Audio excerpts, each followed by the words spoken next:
everyone, welcome back to the podcast. This is a bonus episode because I missed a week. I'm sorry about that. So you get 2 episodes this week, which I'm sure you're all very excited about. Today we're going to be checking out 2019's Ready or Not. Before I begin, I would just like to say, this is a great movie. Now, I have 3 favorite horror movies of 2019, Ready or Not, Us, and It Chapter 2. I'm not sure which one I like the best. Probably It Chapter 2 or Ready or Not. But, I mean, Ready or Not, it's a great movie. It's one of those rare movies that perfectly combines action, horror, and comedy. It keeps a consistent tone throughout, which is pretty hard when you're combining action, comedy, and horror, particularly comedy and horror, because they're kind of at complete opposite spectrums when it comes to genres, yet somehow they are perfectly kind of blended together in the movie Ready or Not, which is really cool. Ready or Not is about a bride, Grace, played by Samara Weaving, who is a great actress. I loved her in The Babysitter. She's one of the few things that made The Babysitter 2 good. It wasn't a great movie. I much prefer the first Babysitter, but Samara Weaving killed it in both. I love her. She's an Aussie and she's great. You then have Daniel, who she's marrying in this film, and Daniel has the Ladomas. That's his family. I'm so sorry. I just said Daniel. She's marrying Alex. Daniel is Alex's older brother. I'm so sorry about that. So Grace is marrying Alex, and they're a part of the Ladomas family, which is a very rich family who got rich by making board games, which is why on their wedding night it's a tradition for them to play a game. So that's pretty much the plot of the film. Now let's get into the actual film. The film starts in a massive mansion where we see young Alex and Daniel, who are kind of caught up in playing hide and seek. They're not really the ones playing it, but their grandma, I believe, is, and she's the bride, and her groom is being hunted. And yeah, he ends up dying. Yeah, because of hide and seek. So that's a fun little teaser we get at the start. It then cuts to 30 years later where we see Alex, who is getting married to Grace. We kind of learn a little bit about Grace's past and how she's raised in like an orphanage. She's pretty poor. So this wedding means a lot to her because it's kind of the first time in her whole life where she's really been a part of a family. So it's pretty big to her. And, it's kind of intimidating because she's being married into a rich family. She ends up getting married, and we see these, creepy, they look like vampires, I don't know why, but these creepy 3 girls who are kind of, in the corner, and we kind of get a bit of introduction to the other family members. We also see a very old lady, which is the bride at the start of the film. She looks way older than 30 years later, but we'll just ignore that. Later, Alex mentions to Grace that it's a tradition whenever they add someone new to the family, and because they're getting married, that counts as adding someone new, they play a game. So they head into the music room and show Grace around, and then they follow her into the games room where they all sit down and Grace draws a card. Her card says hide and seek, and then we get a very unsettling expression on Alex's face, kind of hinting that something may be wrong with the game hide and seek, which we later find out, obviously, it is. They then start playing the game and give Grace 100 seconds to hide. She's also explained the rules, and then she goes to hide. This is where we get that awesome, amazing hide and seek song. I don't care what anyone says. It's funny. It's great. The family then gets suited up with weapons, and this is kind of where it's mentioned that the whole family is unexperienced with the weapons and don't really know what they're doing. But Alex decides not to take part in this and goes to his room pretty much to just sulk and be alone. The family then leaves the room and goes to find Grace once the song ends. So the song goes for more than 100 seconds, but it goes for about 90 seconds. So Grace actually got 10 seconds cut off from what she was supposed to. But then in the movie, it ends up being around 200 seconds. So the numbers are a bit inconsistent, but we're not going to get into the numbers. So yeah, they leave to find Grace. Grace ends up running and hiding in the dumbwaiter, but she ends up she pretty much gets bored in the dumbwaiter. I don't really know, I guess she doesn't take this seriously, because she gets bored of the dumbwaiter and she ends up leaving it. She then sees Alex in the room which she goes to run to when she leaves the dumbwaiter, and Emily comes in and ends up killing Clara by accident because, again, the family's inexperienced with weapons. I'm just gonna say Emily, the little druggy chick, she's like the best character in this whole thing. I mean, Grace is great just because I love Samara Weaving and she does a great job at portraying the role, but Emily actually, like, the actor who plays Emily kills it, and she's hilarious throughout this film, and she's one of the very many fun comedic reliefs we get in this film, so I really love the character Emily. Alex and Grace leave, and Alex further explains to Grace what is going on, the rules of the game, everything, and this is where Grace pretty much starts to take it seriously. This is also where we see the selfish side of Alex. He delivers the line, because Grace is telling, oh, well, why didn't you tell me? And then Alex says, quote, if I told you, you would have left. So that's pretty much where we get the selfish side of Alex. Another thing I want to bring up here that also makes Alex selfish, but also just doesn't really make sense, is, like, why would he marry her? Like, when you think about it, there's a chance she could die. So what's the point of marrying her? Like, y'all could have just, like, dated, you could have got her a promise ring. Like, why did you have to marry her? Because I get they have to marry on the grounds and stuff of, like, the house, but, like, they didn't have to get married. They could have just not gotten married, but, you know. I guess we need to prove that Alex is selfish. Alex then leaves Grace, telling her that, like, he has a plan on how to help her escape and stuff, and Grace runs into the house, bumping into Daniel. He says that he's not going to kill her, but he is going to tell the family where she is, but he does give her a 10-second head start. Daniel also at the start, in, like, before the 30 years later bit, he was the one that said, he's here, so that the family could kill the groom. But Daniel genuinely likes Grace, which I think is why he gave her that little 10-second head start.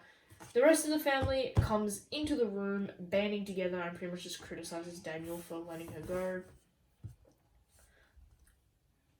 They then end up, when the family bands together, one of the members, I forgot his name, gives Emily his crossbow, because even with the help of YouTube videos, he still can't work out how to use it. Emily takes the crossbow and kills Tina, and this is where we get a very, very funny line of, why does this keep happening to me? It sounds dumb when I say it, but just trust me, guys, watch the movie. It's a great movie, and again, perfectly blends horror and comedy, and this is one of those scenes where, man, it genuinely does it so well. Grace then runs out into the hallway and sees all their weapons on the wall and grabs, I believe, a rifle and, like, masks herself up with it. She then heads into the kitchen, but the butler ends up coming in. However, she does realize that she can just go hide behind the counter, so that's what she does. She then realizes that the gun has no ammo in it, so she loads it up with bullets. But it turns out those bullets are displayed only, as said by the butler when she tries to shoot him. But it's fine because she finds a teapot and she smashes on his head anyway. She then escapes, finally, after almost failing in the kitchen. Alex smashes the security cameras so that they can't, like, find her, like, that way. And gets handcuffed to the bed by his mum and dad because they don't want to die. And Alex doesn't want to kill his wife. Reasonable. Grace ends up running out of the house grounds. And she ends up falling into a pit with a bunch of, like, dead animal corpses. And I believe a few humans as well. Now, this is one of the most dramatic scenes of the entire film because it's on edge the whole time. The atmosphere is genuinely disturbing and weird and just messed up. And then we get that unsettling scene where Grace is climbing out of the pit and there's a nail sticking up and she slams her hand on the nail. This did actually remind me of A Quiet Place where the mum is walking downstairs and she slams her foot into the nail. It kind of reminded me of that, but that was very unsettling to watch. It was painful to watch, but it was a very well executed scene and I really liked how they did it, and it was great. It was just unsettling to watch. Grace escapes the family grounds and heads into the woods, getting followed by Daniel and Alex's dad. She gets into a fight with him, strangling him, but not checking his pulse, so he's still alive. Grace then steals his car, but it shuts down because Steven, the dad, called it and reported it as stolen because he wasn't dead, because Grace was dumb and did not check the pulse, which, not that any of you would probably ever get into this situation, but if you do, check the person's pulse if you want to know if they're dead. Again, Grace ends up escaping, but not for long, because she then gets trapped again. They then all say Hail Satan in their weird, like, cult ritual thing, but then everyone ends up coughing up blood, courtesy to Daniel, who, like, poisoned their drinks. He tells Grace that the drinks were poisoned, but not enough to kill her. So, you know, that they're all good for now. Daniel then ends up dying, and this makes Alex very mad. Grace then gets into a fight with Alex's mum, smashing her face in with a rock to kill her. I think this is what pushes Alex over the edge, seeing that Grace killed his mum, which is very hypocritical considering they're trying to kill her, and that didn't seem to upset Alex too much at the moment. He seems to kind of be over that now. I didn't really get that, but anyways, again, I think that is eating into how selfish Alex is, particularly when it comes to Grace and his family morals. They then end up getting Grace again and doing the Hail Satan ritual, but they don't end up succeeding, because as soon as they go to kill Grace by stabbing her in the heart, she turns and they stab her in the shoulder again. She then manages to escape and does some very, very fun screaming. Honestly, I'm surprised Samara Weaving did not lose her voice after this, because the amount of screaming she does in this film is ridiculous. It's just screaming after screaming after screaming. The screams are very, very fun, though, to listen to. I'm not gonna lie, they're fun. They're also very, very effective, and they sound real and genuinely add to the unsettling feel of the situation. Again, like, Samara Weaving's acting in this is amazing, and again, her screams, like, they feel real, and just everything about this feels real, and I think that's why it's so creepy, or just why it's so good, because it feels like it could genuinely happen. These characters feel real, their morals are real, just, like, it just feels real, and that's something I really like about this film, and I do think this is courtesy to the acting. Samara is not the only great actor. The entire ensemble cast for the family is amazing. Alex is amazing, Daniel's amazing, especially Emily. She's amazing, the actor who plays her. And yeah, genuinely unsettling throughout the whole film. Great acting. Love this movie. Dawn eventually arrives, and the whole family's like, oh, nothing happened. And the whole audience is like, yeah, good point, Sherlock. Dumb rituals, they don't work. But it turns out the curse was real, and they all end up exploding, which is extremely cool to watch. Another thing I think that finds the exploding so cool is this was done pretty much entirely with practical effects, just with a little bit of CGI and green screening in post, but a lot of it was done with practical effects, shooting bananas, like mashed bananas and fake blood out of meat cannons, doing explosions with balloons and fake blood, and having cannons blast blood and guts onto the actors, which is really cool to know that it was done with practical effects. And the behind the scenes for this film also looks really, really, really cool. So everyone ends up exploding and dying, leaving Grace being the only survivor. Now, one question I do have is, why didn't Grace die? Because she was a part of the family. Because, like, Daniel's wife died. And technically Grace was Alex's wife, meaning technically she should have died. I mean, I kind of get it, and I actually think I know why she didn't die, because I don't think, with the ritual and stuff, I don't think she's technically a part of the family till she wins the game, or till she completes the game. So I'm pretty sure, even though she is technically a part of the family, in the ritual side of aspect, she's not a part of the family. So thinking about it now, it actually kind of does make sense. But yeah, that's why Grace didn't die. She then ends up leaving the house and lights a cigarette. You hear police sirens in the background. I don't know why that's such a cliche ending for horror movies, or just for any movie where, like, it involves a lot of people dying. Mostly horror movies, I guess, in this situation. Like, there's always just police cars at the end, and, like, that's how it ends. Or, like, an ambulance, and just sirens and stuff. But this is also where we get the best line of the film, where a cop comes up to her and asks what happened, and she says, in-laws. Dang it, I love Samara Weaving.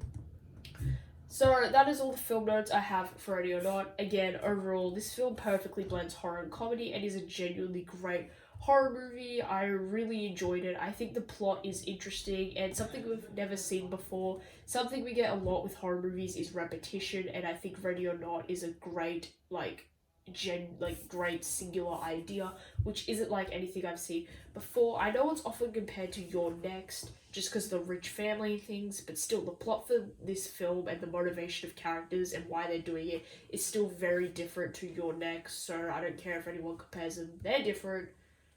Deal with it. Ready or Not came out in 2019 and again is a great horror movie. I definitely recommend checking it out, especially if you like comedy because again it blends them both very well. I love you guys so much. Thank you for watching this video and I'll see you next time. Bye guys.